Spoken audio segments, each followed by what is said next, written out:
नमस्कार. मालिकेचा आजचा भाग हा खूपच जबरदस्त असा असणार आहे, कारण आता चेक द्यायला भूमीने रागिणीला सुरुवात केलेली आहे. आई गौराईचं महाजनांच्या घरी स्वागत झालेलं आहे आणि भूमीने आता रागिणीची वाट लावायला सुरुवात केलेली आहे. भूमीला या सर्व कार्यामध्ये कसं यश येतं तेही आपल्याला पाहायला मिळणार आहे. भूमी वेगवेगळे पुरावे शोधत आहे. त्याचवेळी तिच्या मदतीला आहे ती म्हणजे मानसी. मानसी ही भूमीची खूप छान अशी मदत करत आहे. तिला कोणत्या गोष्टी हव्या नको, नक्की काय काय हवं आहे या सगळ्या गोष्टींचा ती शोध घेत आहे. आणि आता फायनली देवी आईच्या समोर रागिणी भूमीला म्हणते की बघितलं ना, तू कुणाला कितीही बोंबलून सांगितलंस ना तरी काहीही फरक पडणार नाही.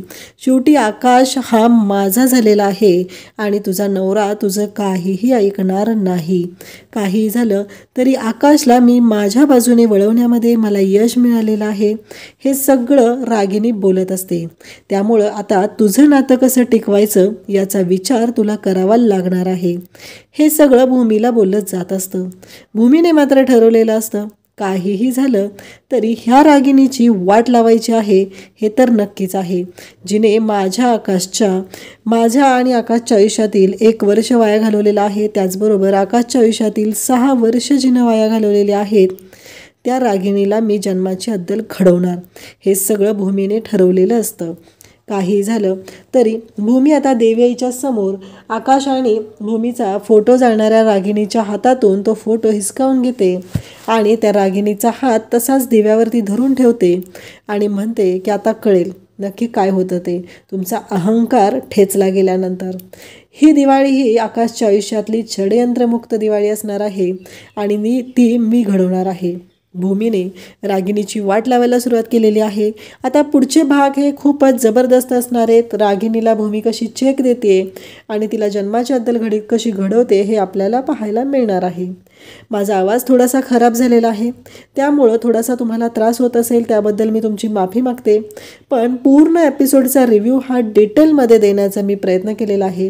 तुम्ही चॅनलवरती नवीन असाल तर चॅनलला सबस्क्राईब करा, व्हिडिओला लाईक करा. भूमीचा हा स्टँड तुम्हाला कसा वाटतो ते कमेंट करून सांगा. आणखी भूमीने रागिणीच्या बाबतीत रागिणीला धडा शिकवण्यासाठी, अद्दल घडवण्यासाठी काय काय केलं पाहिजे तेही तुम्ही कमेंट करून सांगा. तर इकडे भूमीची वाट बघत आकाश रूममध्ये बसलेला असतो. भूमी तिथे येते. आकाश म्हणतो, अगं तुझी कामं राहिली असतील ना, उद्या गौराई येणार आहेत महाजनांच्या घरी. मला काय वाटतं माहिती आहे का, आता ही रूम पण आवरायची राहिलेली आहे, मग ही रूम पण आवरून घे तेवढी. नाही मी तुला सांगतोय ना, नाही मदत करू का तुला, असं भूमीला आकाश म्हणत असतो. खरं तर आकाशला खूप राग आलेला असतो. भूमीनं जे केलेलं आहे ती गोष्ट आकाशला सहन झालेली नसते. आकाशचं असं म्हणणं असतं, आत्ता तू हॉस्पिटलमधून आलेली आहे तर एवढी पळापळ करायची काहीही गरज नाही, मग तू का असं केलेलं आहे. हे सगळं भूमी आणि आकाश यांच्यामध्ये बोलणं चाललेलं असतं. त्यावेळेस भूमीचं असं म्हणणं असतं की तसं नाही रे आकाश, मी तुला आपलं बोलत होते. भूमीचं असं म्हणणं असतं, परंतु इकडे आकाश म्हणत असतो की नाही तुझी कामं राहिली असतील तर ती करून घे ना, कसं आहे तुला वेळच नसतो ना तुझ्यासाठी, म्हणून सांगत आहे, असं आकाश भूमीला म्हणत आहे. आणि भूमी म्हणते नाही रे आकाश. आकाश म्हणतो की आधी बस. आकाश जातो, पाण्याचा ग्लास भरून आणतो आणि भूमीसाठी गोळ्या घेऊन येतो. भूमीला म्हणतो की ह्या घे गोळ्या. भूमीसाठी त्याने गोळ्या आणलेल्या असतात आणि तिला सांगितलेलं असतं की ह्या गोळ्या घे म्हणजे तुला बरं वाटेल, असं भूमीला आकाश म्हणत असतो, कारण तू औषधं घेतलेली नाहीत. भूमी म्हणते खरंच आकाश तू माझी इतकी काळजी करतो. तेव्हा आकाश म्हणतो, त्या 6 वर्षांमध्ये तू माझी किती काळजी घेतलेली आठवते ना तुला. तेव्हा भूमी म्हणते खरंच आकाश तुला माझी इतकी काळजी वाटते. मग तुला असं नाही वाटत का, त्या 6 वर्षांमध्ये काय काय घडून गेलेलं आहे, तुझ्या आयुष्यात काय घडलं, काय घडायला नको होतं, याचा तू कधी विचार नाही का केला रे आकाश. म्हणजे विचार कर ना, तुझ्या आयुष्यातली ती 6 वर्ष वाया गेली रे. आणि कोणामुळे गेली तुला आठवतंय, मागं आपण रघुकाकांवरती संशय घेतलेला होता. आपल्याला असं वाटलेलं की रघुकाकांनी हे सगळं केलेलं आहे म्हणून आपण रघुकाकांवर संशयही घेतला होता. पण नंतर माझीही खात्री पटली की नाही, रघुकाका असे करणारच नाहीत, हे मलाही पटलं होतं, तुलाही पटलं होतं. मग आकाश तुला असं वाटलं नाही का कधी की आपण विचार करावा, कोण देत होतं तुला ती औषधं? तुझ्या आयुष्यातली 6 वर्ष कुणी वाया घालवली आहेत? आकाश म्हणतो की भूमी, जे झालेलं आहे ते विचार करण्यात मला काही रस वाटत नाही. कारण जे घडून गेलेलं आहे त्याबद्दल काय विचार करायचा? त्यापेक्षा जाऊ दे ना, नको आहेत त्या गोष्टी. असं म्हणत भूमीला आकाश म्हणतो की सोडून दे तो विषय. भूमी म्हणते, कसं सोडून द्यायचं आकाश? तुझ्या आयुष्यातली 6 वर्ष वाया गेलेली आहेत आणि तुझ्या बाबतीत असं कोण वागत होतं, कोण चुकीचं वागत होतं याबद्दल आपल्याला काहीच माहिती नाही आहे आणि आपण हा विषय सरळ सोडून द्यायचा? मला तर ना हे पटत नाही आकाश. असं भूमी आकाशला सांगत असते आणि भूमी म्हणत असते की तुला माहिती आहे का आकाश, आता मी ठरवलेलं आहे, मला सगळ्या गोष्टी आठवतात. त्यामुळं काहीही झालं तरी मी ठरवलेलं आहे की आता जे काय होणार आहे ते सगळं मी शोधून काढणार आहे. नक्की कुणी केलं होतं तुझ्या बाबतीत, हे सगळं कुणी केलेलं आहे हे सगळं मला शोधून काढायचं आहे आकाश. आकाश म्हणतो, नको ना भूमी, कशाला?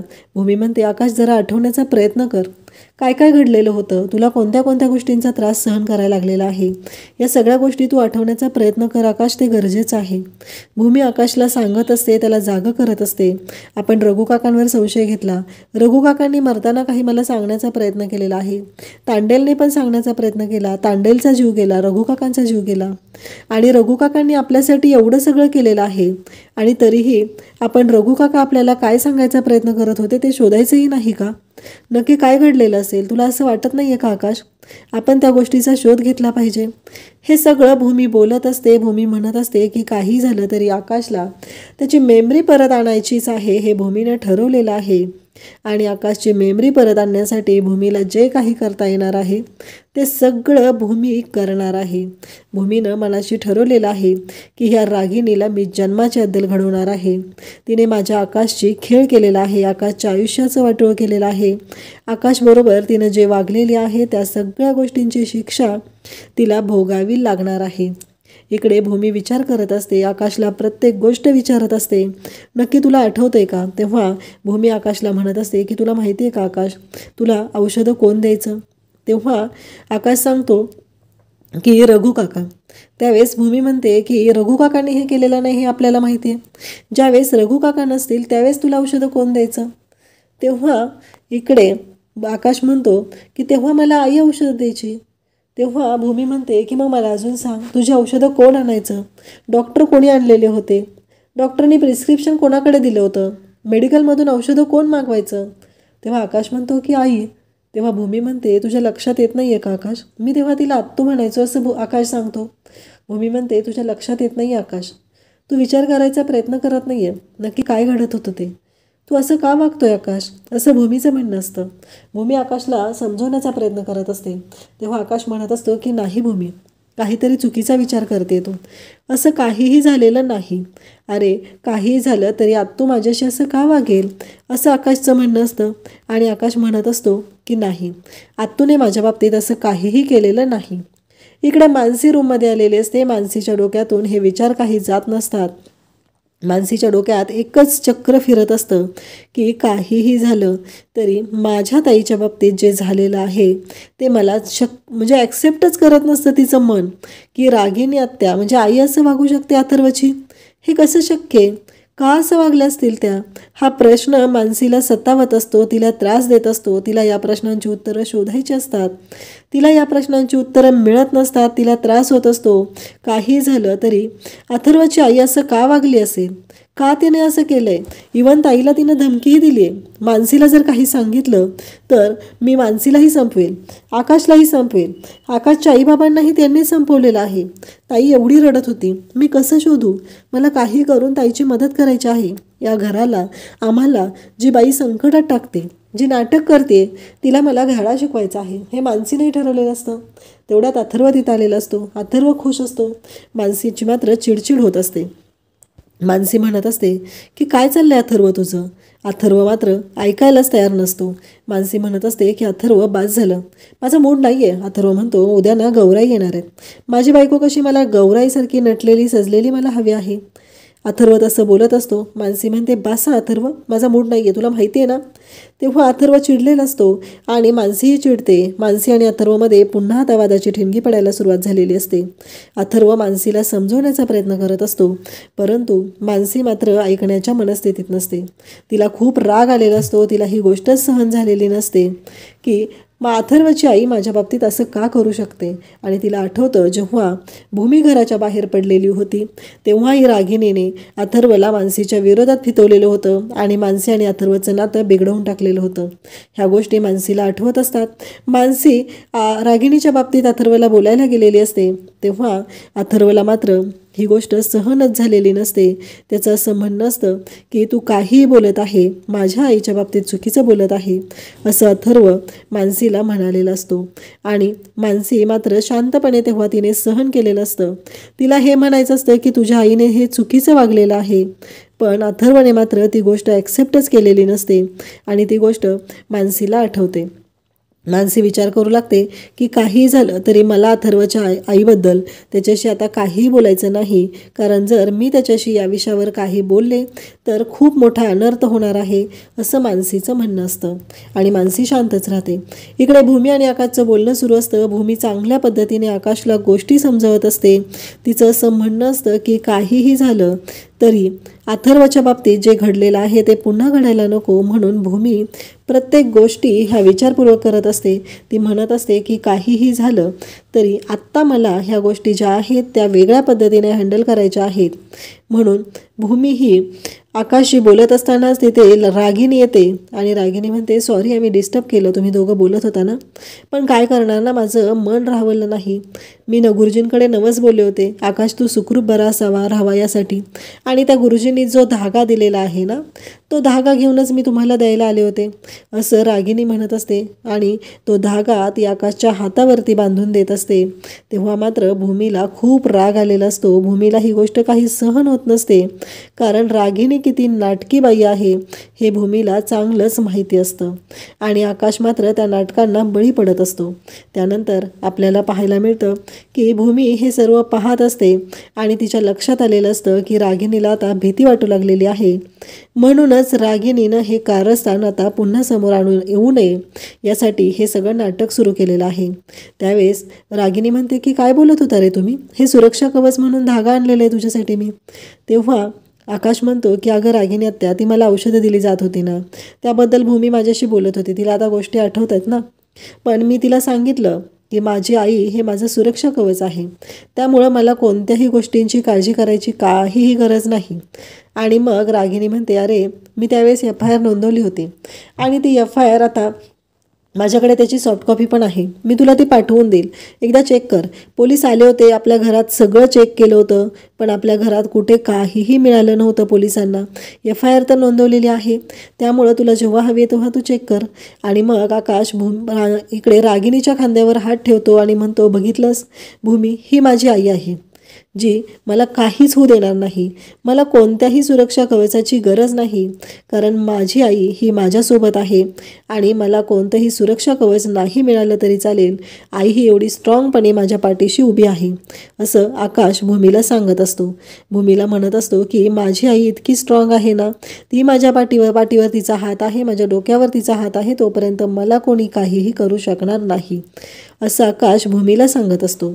भूमीला माहिती असतं की नक्की कोण काय करत आहे, कोणामुळं हे सगळं घडत आहे, हे भूमीला चांगलंच माहिती आहे. परंतु आता तोच धागा रागिनी भूमीच्या हातातही बांधते आणि आकाशला मिठीत घेऊन जाताना भूमीला सांगूनही जाते, बघितलं ना, तुझा प्लॅन फ्लॉप केलेला आहे.